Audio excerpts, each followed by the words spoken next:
Hello guys, welcome back to my YouTube channel that is Mindful Moment. I hope all are doing good. ಇವತ್ತಿನ ಕ್ಲಾಸಲ್ಲಿ ನಾವು ನೋಡ್ತಿದ್ರಿ second sem ಅವ್ರದ್ದು ಒಂದು ಕತೆ ಯಾವುದು ಅಂದರೆ ಸೀಮಂತಿನಿ ಅನ್ನೋ ಕತೆನ ಬರ್ದಿರೋದು ಬಂದು ಎನ್.ಎಸ್. ಲಕ್ಷ್ಮೀನಾರಾಯಣ ಭಟ್ಟರು. ಅಂದರೆ ಸೀಮಂತಿನಿ ಅಂದರೆ ಏನು ಅಂತ ಸಿಂಪಲ್ ಆಗಿ ಹೇಳ್ತೀನಿ. ಅಂದರೆ ಸೀಮಂತಿನಿ ಅಂದರೆ ಒಂದು ಮಹಿಳೆ ತನ್ನ ಅಂದರೆ ಗರ್ಭಿಣಿ ಆಗೋಕ್ಕಿಂತ ಮುಂಚೆ ಯಾವ ಥರ ಇರ್ತಾಳೆ ಮತ್ತು ಗರ್ಭಿಣಿ ಆದಮೇಲೆ ಯಾವ ಥರ ಇರ್ತಾಳೆ ಅಂತ ತನ್ನ ಗಂಡ ಹೆಂಡತಿ ಬಗ್ಗೆ ಹೇಳೋದನ್ನು ಈ ಕಥೆಯಲ್ಲಿ ಎನ್.ಎಸ್. ಲಕ್ಷ್ಮೀನಾರಾಯಣ ಭಟ್ಟರು ಸೀಮಂತಿನಿ ಅನ್ನೋ ಕಥೆಯಲ್ಲಿ ಎಕ್ಸ್ಪ್ಲೇನ್ ಮಾಡ್ತಾ ಹೋಗ್ತಾರೆ. ಆ್ಯಂಡ್ ಈ ವಿಡಿಯೋ ಸ್ಟಾರ್ಟ್ ಮಾಡೋಕ್ಕಿಂತ ಮುಂಚೆ ಇನ್ನೂ ನನ್ನ ಚಾನಲ್ ಸಬ್ಸ್ಕ್ರೈಬ್ ಆಗ್ದಿರ ಹಂಗೆ ನೋಡ್ತಿದ್ದೀರ, ಪ್ಲೀಸ್ ಸಬ್ಸ್ಕ್ರೈಬ್ ಆಗಿ, ಲೈಕ್ ಮಾಡಿ, ಶೇರ್ ಮಾಡಿ ಆ್ಯಂಡ್ ಕಮೆಂಟ್ ಮಾಡಿ. ನಿಮ್ಮದು ಒಂದು ಲೈಕಿಂದ ಬೇರೆಯವ್ರು ಕೂಡ ನನ್ನ ವಿಡಿಯೋ ಸಜೆಸ್ಟ್ ಆಗುತ್ತೆ. ಸೊ ಪ್ಲೀಸ್ ಲೈಕ್ ಮಾಡಿ, ಅವ್ರು ಕೂಡ ಯೂಸ್ ಆಗುತ್ತೆ ನನ್ನ ವಿಡಿಯೋ. ಓಕೆ, ಲೈಕ್ ಮಾಡಿದ್ದಾಯ್ತಾ? ಹಂಗಂದರೆ ಬನ್ನಿ ವಿಡಿಯೋಕ್ಕೆ ಹೋಗೋಣ. ಅಂದರೆ ಇದು ಕತೆ ಸ್ಟಾರ್ಟ್ ಮಾಡೋಕ್ಕಿಂತ ಮುಂಚೆ ಫಸ್ಟ್ ಇವ್ರದ್ದು ಸಿಂಪಲ್ ಕವಿ ಪರಿಚಯ ತಿಳ್ಕೊಂಡು ಹೋಗೋಣ. ಯಾರ್ದು ಅಂದರೆ ಎನ್.ಎಸ್. ಲಕ್ಷ್ಮೀನಾರಾಯಣ ಭಟ್ ಅವ್ರದ್ದು. ಓಕೆ, ಇವರು ಹುಟ್ಟಿರೋದು ನೋಡೋದಾದರೆ 1936 ಅಕ್ಟೋಬರ್ 29 ಇವರು ಹುಟ್ಟಿರೋದು. ಎಲ್ಲಿ ಅಂದರೆ ಶಿವಮೊಗ್ಗ ಜಿಲ್ಲೆಯಲ್ಲಿ ಇವರು ಹುಟ್ಟಿರೋದು. ಆ್ಯಂಡ್ ಇವರು ತಂದೆ ಹೆಸರು ನೋಡೋದಾದರೆ ಶಿವರಾಯ ಭಟ್ಟರಾಗಿರ್ತಾರೆ. ಆ್ಯಂಡ್ ತಾಯಿ ಹೆಸರು ನೋಡೋದಾದರೆ ಮೂಕಾಂಬಿಕೆ ಆಗಿರ್ತಾರೆ. ಆ್ಯಂಡ್ ಇವರು ಎನ್.ಎ. ಪದವಿ ಪಡೆದ ಬಳಿಕ ಭಟ್ಟರು ಭಾಷಾಶಾಸ್ತ್ರ ಸಂಶೋಧಕರಾಗಿ 2 ವರ್ಷದ ಕಾಲ ಇವರು ಕೆಲಸ ಮಾಡ್ತಾರೆ. ಆಮೇಲೆ 2 ವರ್ಷ ಅಲ್ಲಿ ಕೆಲಸ ಮಾಡಿದಾದಮೇಲೆ ಕಾಲೇಜಿನಲ್ಲಿ ಅಧ್ಯಾಪಕರಾಗಿ ಇವರು ಕೆಲಸಕ್ಕೆ ಸೇರ್ಕೋತಾರೆ.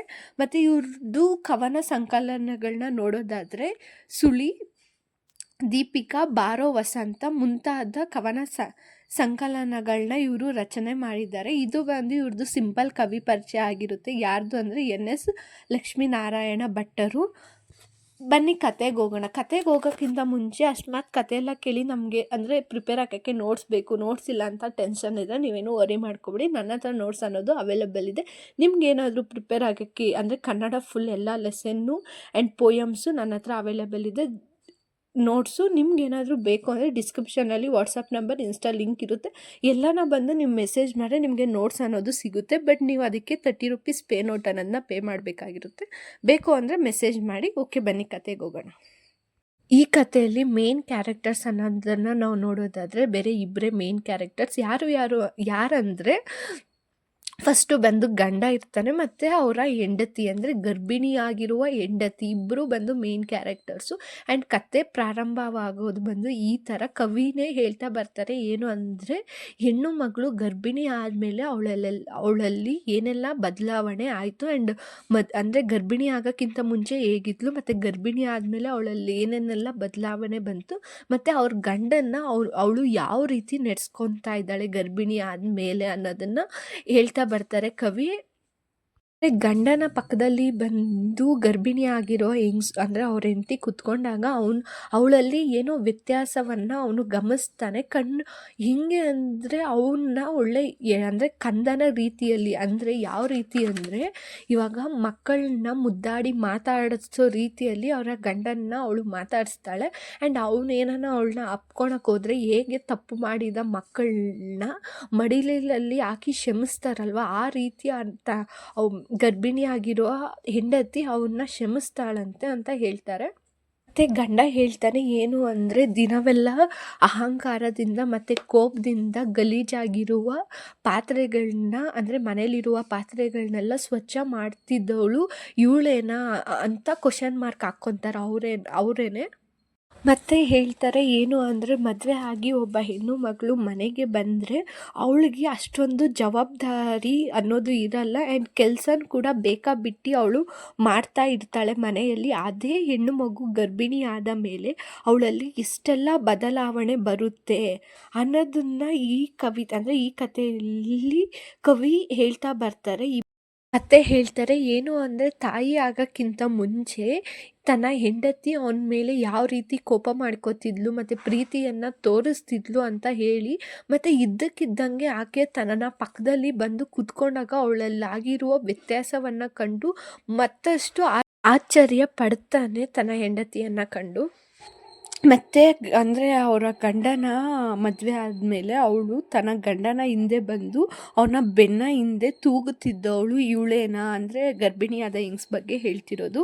ಗಂಡ ಇವಳೇನಾ ಅಂತ ಒಂಥರ ಆಶ್ಚರ್ಯವಾಗಿ ಅವಳನ್ನ ನೋಡ್ತಿದ್ದಾಳೆ. ಮತ್ತು ಇವರೇನ ಆವಾಗ ಗರ್ಭಿಣಿ ಆಗೋಕ್ಕಿಂತ ಮುಂಚೆ ಪುಸ್ತಕ ಇಟ್ಕೊಂಡು ಏನಾನ ಇವರು ಅಂದರೆ ಗಂಡ ಓದೋಕ್ಕೆ ಏನಾನ ಕೂತ್ಕೊಂಡ್ರೆ ಅವಳು ಆ ಪುಸ್ತಕನ ಕಿತ್ತು ಎಸ್ದುಬಿಟ್ಟು ಹೇಳೋಳು, ಸಾಕು ಬಿಡು ಸನ್ಯಾಸಿ ಅಂತ ಹೆಂಡ್ತಿ ಹೇಳ್ತಾ ಇರ್ತಾಳೆ. ಅಂದರೆ ಗರ್ಭಿಣಿ ಆಗೋಕ್ಕಿಂತ ಮುಂಚೆ ಅವ್ರ ಹೆಂಡ್ತಿ ಹಿಂಗೆ ಅವ್ನಿಗೆ ಹೇಳ್ತಿರ್ತಾಳೆ. ಮತ್ತು ಅವನ ಬಳಿ ಬಂದು ಅವನ ಎದೆ ಮೇಲೆ ಮಲ್ಕೊಂಡು ತುಂಟಾಟವನ್ನೆಲ್ಲ ಮಾಡಿ ಅವನಿಗೆ ಆಸೆ ಅನ್ನೋದನ್ನ ಹೆಚ್ಚು ಮಾಡ್ತಿರ್ತಾಳೆ.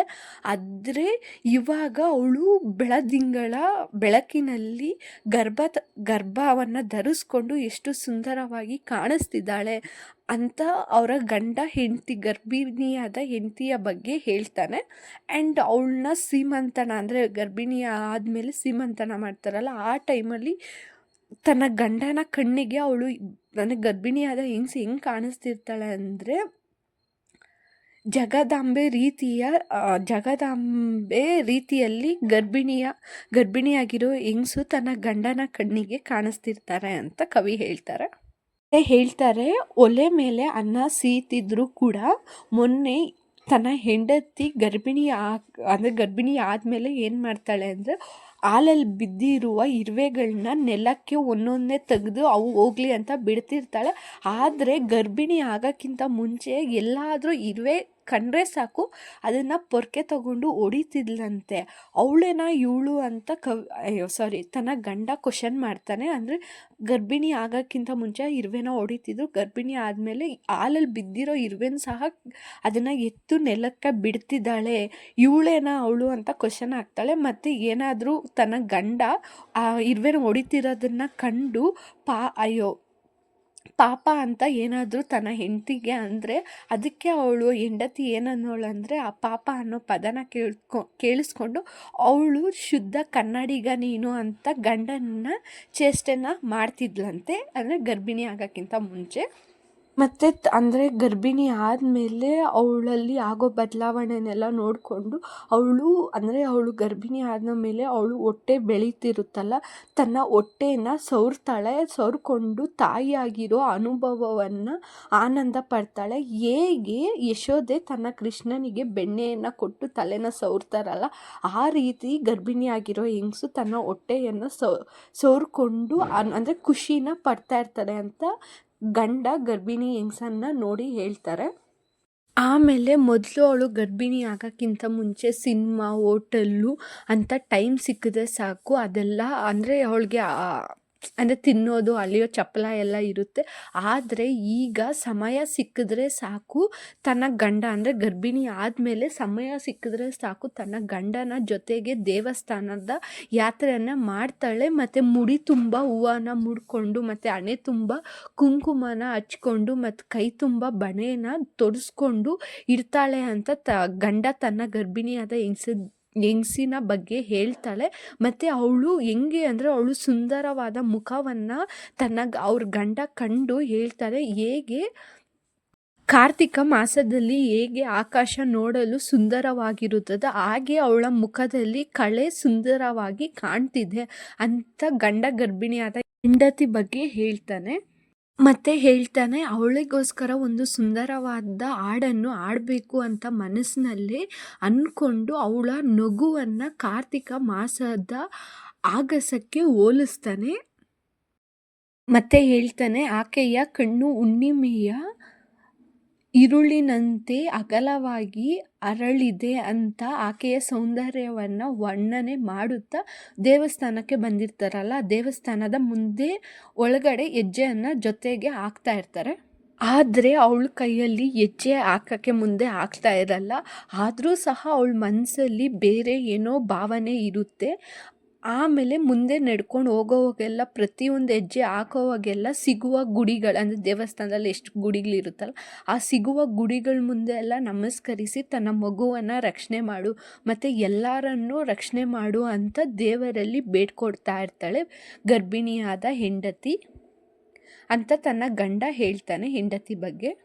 ಇಲ್ಲಿಗೆ ಈ ಕತೆ ಮುಗೀತು. ಸೀಮಂತಿನಿ ಅಂದರೆ ಇದರಲ್ಲಿ ಏನಿಲ್ಲ, ಸಿಂಪಲ್ಲು. ತನ್ನ ಹೆಂಡತಿ ಗರ್ಭಿಣಿ ಆಗೋಕ್ಕಿಂತ ಮುಂಚೆ ಯಾವ ರೀತಿ ತೀಟ ಎಲ್ಲ ಮಾಡ್ತಿರ್ತಾಳೆ ಮತ್ತು ಗರ್ಭಿಣಿ ಆದ ಮೇಲೆ ಹೇಗೆ ರಕ್ಷಣೆಯನ್ನು ಮಾಡ್ತಾರೆ ಮತ್ತು ಹೇಗೆ ಏನೇನೆಲ್ಲ ಬದಲಾವಣೆ ಆಯಿತು ಅನ್ನೋದನ್ನು ಕವಿ ಎನ್.ಎಸ್. ಲಕ್ಷ್ಮೀನಾರಾಯಣ ಭಟ್ಟ ಅವರು ಈ ಕಥೆಯಲ್ಲಿ ಹೇಳಿರೋದು ಸೀಮಂತಿನಿ. ಐ ಹೋಪ್ ಈ ವಿಡಿಯೋ ಅರ್ಥ ಆಗಿದೆ ಅಂತ. ಅರ್ಥ ಆಗಿದೆ ಲೈಕ್ ಮಾಡಿ. ನಿಮ್ಮ ಲೈಕಿಂದ ನನ್ನ ವಿಡಿಯೋ ಬೇರೆಯವ್ರು ಕೂಡ ಸಜೆಸ್ಟ್ ಆಗುತ್ತೆ, ಅವ್ರಿಗೂ ಕೂಡ ಹೆಲ್ಪ್ ಆಗುತ್ತೆ. ನೋಟ್ಸ್ ಬೇಕು ಅಂದರೆ ಮೆಸೇಜ್ ಮಾಡಿ. ಓಕೆ, ಸಿ ಇನ್ ನೆಕ್ಸ್ಟ್ ವಿಡಿಯೋ.